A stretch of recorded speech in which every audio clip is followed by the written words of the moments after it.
All right, good morning, everyone. I have that it's 10 o'clock Central Time, so we will go ahead and get started.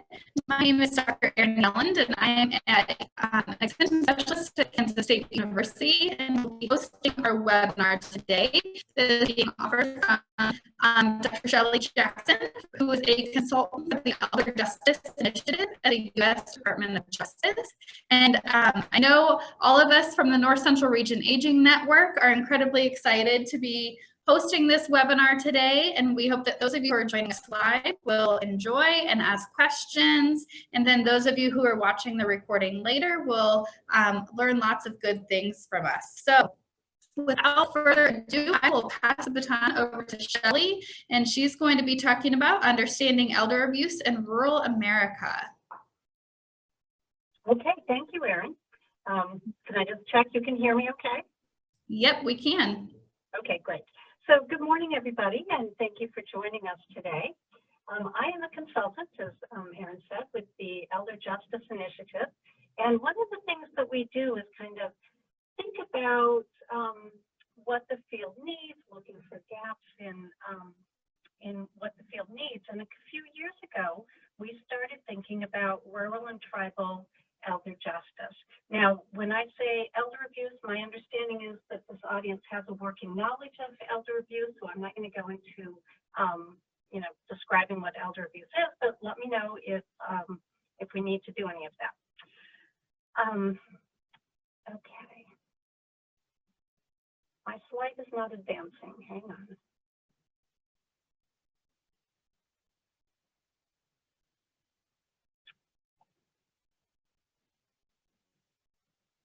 Okay, there we go. So about a year and a half ago, we conducted the Rural and Tribal Elder Justice Summit, in which we brought together people from across the country who have been thinking about rural and tribal elder justice issues. And so what I'm going to be talking to you today about are some of the things that we learned, both in preparing for that summit, but also what we learned from the summit. So we are going to look briefly at the rural population. We're going to look at a number of rural risk factors, demographics, services, service providers, and infrastructure. And the little graphic over to the right is just another way of looking at those risk factors that we're going to be looking at. And then we're going to compare that to what we know in terms of elder abuse research. So, okay, our rural population. So we tend to kind of think that most of the United States is urban. It gets a lot of attention. Our urban city centers get a lot of attention. But in fact, when you look at a map like this, the majority of the United States is rural and is still rural. Now, whether you're in Kansas, where you are in surrounding states out there, I'm in Virginia, but we have large swaths of rural areas throughout the country. So we know that about 15% of the population is over 65, but 25% of older adults live in rural areas. So it really is overrepresented. They are overrepresented in rural areas. So what we're going to do now is look at some of the aging literature and what our rural older adults look like in terms of these 8 factors. We're going to go through them. And what I wanted to say before I begin is, while this is really, a lot of it is based on the rural aging literature, in fact, these are also known risk factors for elder abuse. So keep that in mind as we talk about these things. So one thing we know is that the median age is older in rural communities compared to non-rural communities. There are slightly more older females than older males in rural communities. That's true generally. In terms of education, our rural older adults have less education than our urban rural adults, and here are a couple statistics. So for older adults with more than a high school diploma, 51% of the urban compared to 43% of rural older adults have more than a high school diploma. But of those, the people with more than a high school diploma, the older urban adults are more likely to have a bachelor's degree or higher, whereas our rural older adults have some college or an associate's degree. So education is a factor. We know that income is slightly less for our rural older adults, as shown by the left bar. But poverty is lower for older adults in rural areas compared to urban. And so down at the bottom of this slide, you'll see the arrow pointing at our category of 65 and older. And then our urban, 9.6% compared to 8.5% of rural older adults are in poverty. But our rural female older adults are more likely to be in poverty than their male counterparts. We know that older adults, rural older adults, have poor health, more chronic conditions like diabetes and heart disease, and fewer healthy behaviors like a healthy diet and exercise, not smoking, things like that. So those are also things describing rural older adults. The lower life expectancy for our rural residing individuals, and that would be shown by the green line on this graph. So this lower life expectancy. And dementia rates are slightly but significantly higher for rural older adults, and that's shown by the left bar, the left blue bar.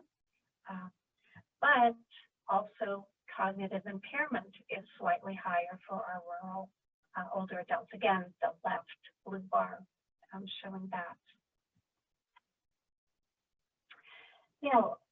Something that's gotten a lot of attention recently is loneliness, which is more of a subjective feeling of being alone, and social isolation, which is more of an objective measure, but how many people are in your life.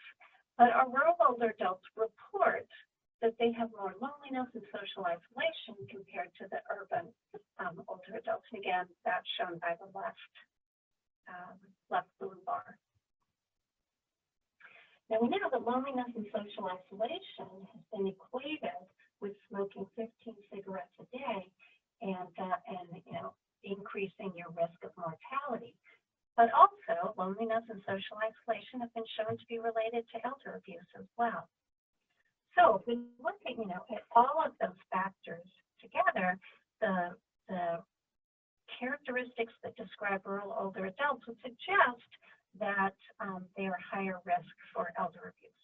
We'll again look at that in a minute. So now let's look at rural services. We know that our rural older adults have less access to, and we'll look at all of these 6 types of services.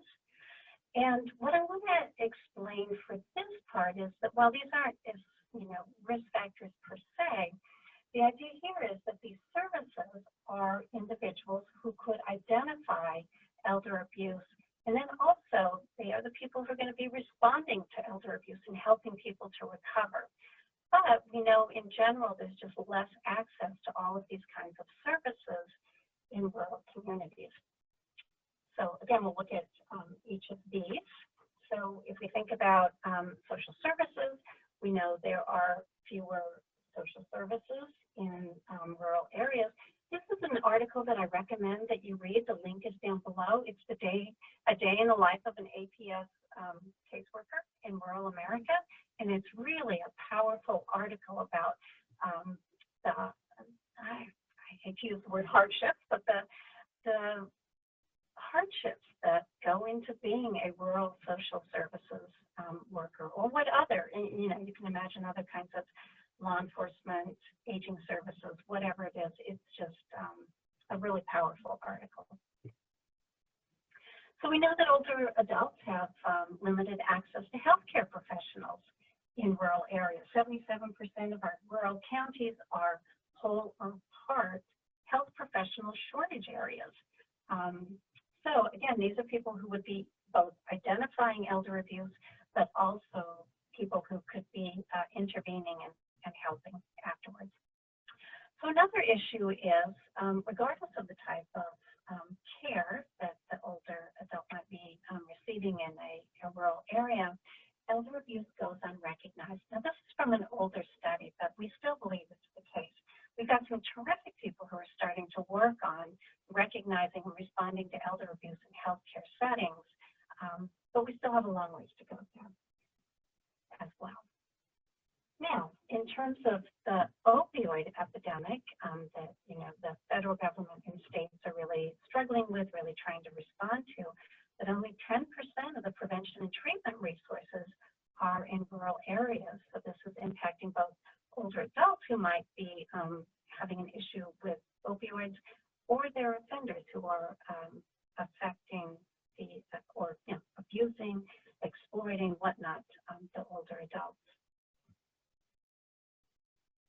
Okay, and then in terms of mental health, same issue here. We've got 85% of the mental health professional shortage areas are in rural areas, and half of the counties in the United States have no psychologist, psychiatrist, or social worker. Now, this is a study out of Canada, but it was looking at victim services, and what I wanted to mention here is that likewise, this is really the same in the United States. 75% of the victim services programs are in urban areas. So we'll see women's shelters, for example, will have one shelter for multiple counties out in rural areas.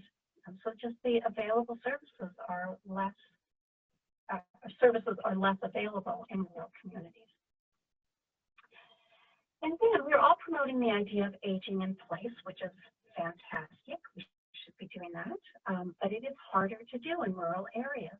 So there are fewer paid caregivers, and so we often turn to unpaid or informal caregivers. And they tend to be less educated, less employed, lower income, transportation issues, and so we have reliability issues.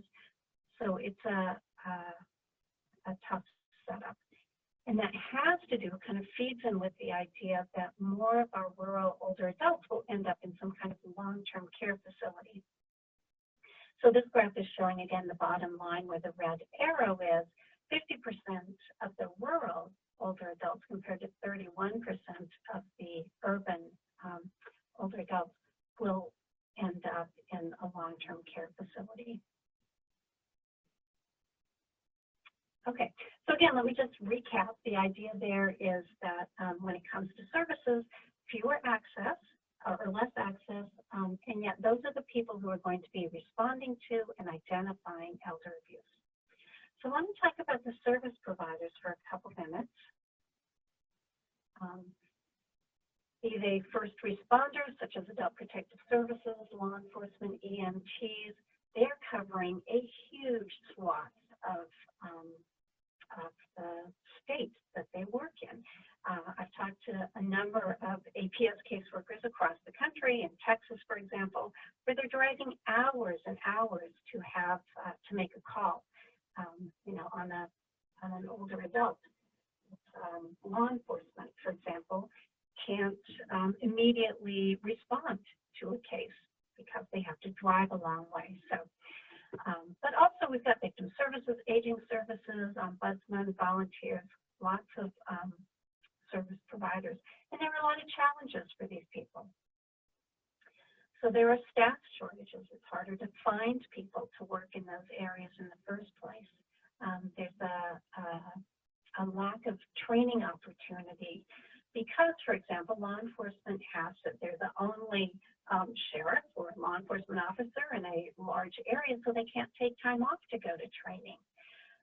There's professional isolation. The APS caseworker is probably the only person in her profession. There'll be other professions, but in a 5-county radius, for example.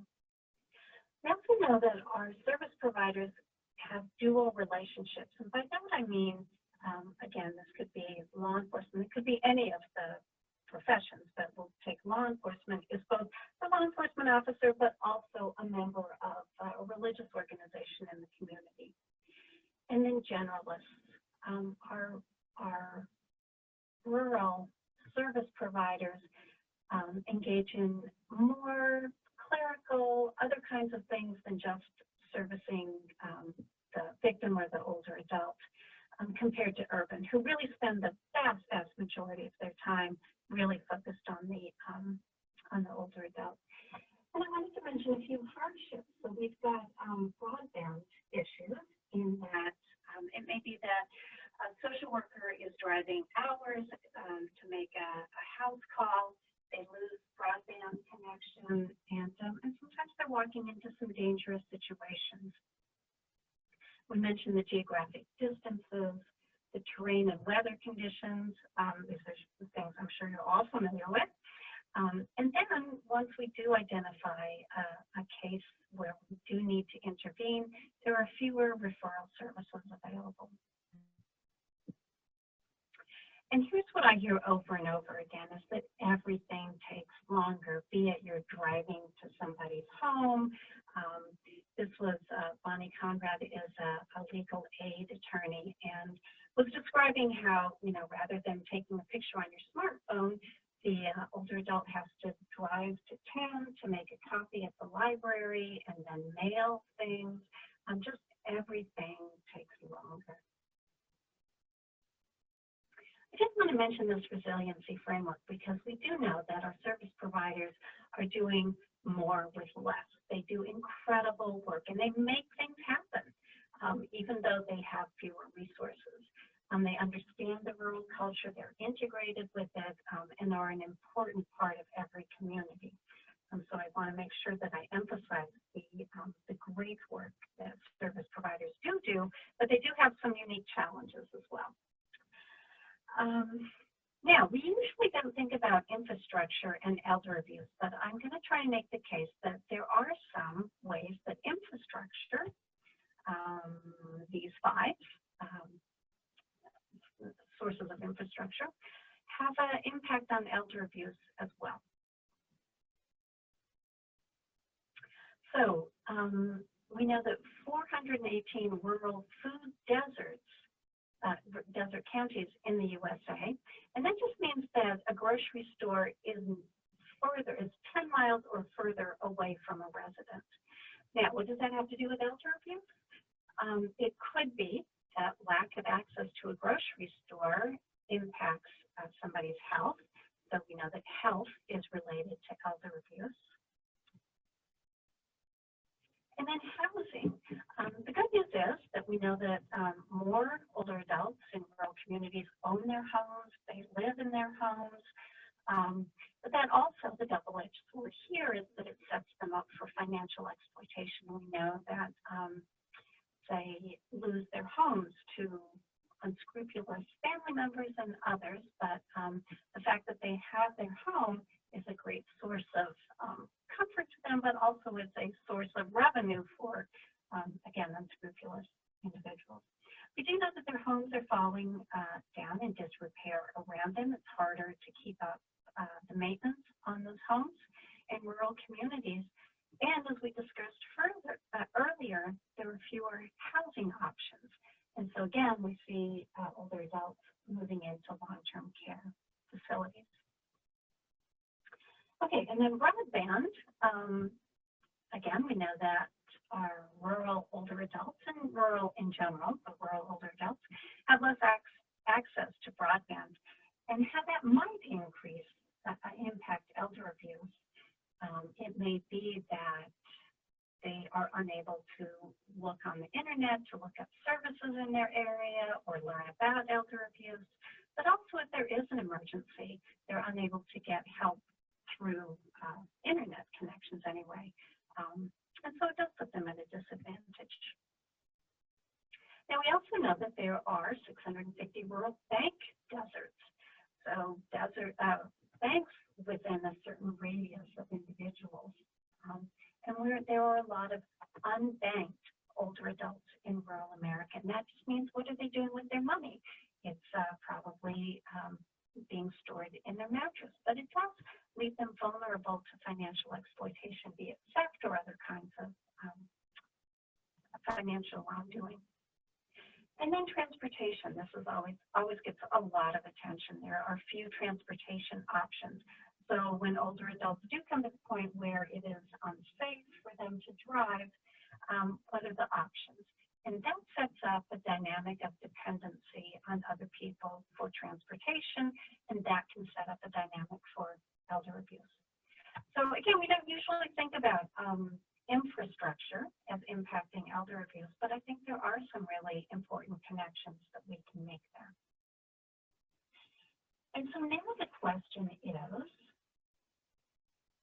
we've looked at the demographics, services, service providers, infrastructure, and it would seem to suggest that elder abuse might be more prevalent in rural communities. And now we'll look at what the research says about that. And I will, again, spoiler alert, our research doesn't say very much. We don't have much research on rural elder abuse.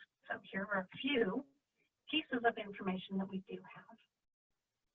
So this is a study out of New York State, the entire state, Lax and Berman, and they compared rural and urban self-reported elder abuse, and again, elder abuse being all, for this slide, they combined all types of elder abuse. And it does look like self-reported anyway, that urban have a higher rate of reporting elder abuse, of experiencing elder abuse. Now, what this slide shows, however, is that they then went on and asked the participants in the study whether they reported that incident to anybody. And our rural older adults on the left bar, the left blue bar, they are more likely to not report elder abuse to anybody. So they're not raising this with their adult protective services, law enforcement, or whoever. This is reporting to authorities. Okay, and now this is some data. This is Adult Protective Services data out of Missouri, and it's a little bit old, but some of the only data that we have comparing rural and urban, and they found a slightly higher reported, again, rate of elder abuse in the urban areas. That's on the right, the right-hand bar, compared to the rural areas. But what I thought was really interesting about this, they also asked the APS caseworkers to judge whether the situation was life-threatening. And that was up to the APS caseworker to define what they thought was life-threatening. But they were more likely to find life-threatening situations in rural areas compared to urban. Again, the rural being the left bar. Okay, so now a few slides on specific types of abuse, of elder abuse, and this is back to the New York study, where they concluded that financial abuse in urban areas was twice as high as that of rural counties. And this is an older study as well, but this was looking at different types of abuse in rural versus urban areas. And they concluded that neglect was much higher in rural areas compared to other types of abuse. And then I wanted to mention this study. I thought this was interesting. So this is just about emotional abuse, and this is some data from Canada. But they looked at, what they did was they pulled apart who the perpetrators were. So this first bullet looks at overall, there's a 40% greater risk of emotional abuse if you live in a rural area compared to an urban area. But if you look at the next bullet, that showed that when you look at just the children who were abusers, rurality was actually protective. They were less likely to experience emotional abuse from their children if they lived in a rural area. No effect for ex-partners, past partners. It was the same for rural and urban. But what the real difference was, really strident difference, is the current partner. For these people, rural seniors have a 70% higher risk of emotional abuse than their urban seniors. So it really mattered when they looked at who the perpetrator was. And then I think what's interesting about this is that when we look at the characteristics of overall, the demographics, services, service providers, infrastructure, you would think that the risk for elder abuse is higher. But I think as the data just showed us, we don't know. We don't have the research that would allow us to answer that question. offset those risks. And there are many rural strengths: community, family, tradition, interdependence, faith. I have talked to many rural caucuses, such as the N4A, for example, and they will describe the strengths of the communities in which they work. And so things happen. Service providers make things happen. The faith community, other neighbors, helping neighbors. And it may be that the community strengths in those rural communities offset the risk of elder abuse. But again, we just don't know in terms of data. What I do want to leave you with is the thought that rurality is a macro issue. And what I mean by that is that rural communities really do have multiple risk categories, and they have more complex set of issues to address, but at the same time, they have fewer resources. And I don't mean just financial, but staff, programs, services. And so it really is a challenging dynamic in which we need to learn much more about so that we can be more thoughtful about how we're responding. So that is my talk. My email address is here. I would love to hear from you. I did want to mention that photographs are compliments of the USDA. They have a photograph gallery that we borrowed pictures from, and they are beautiful. So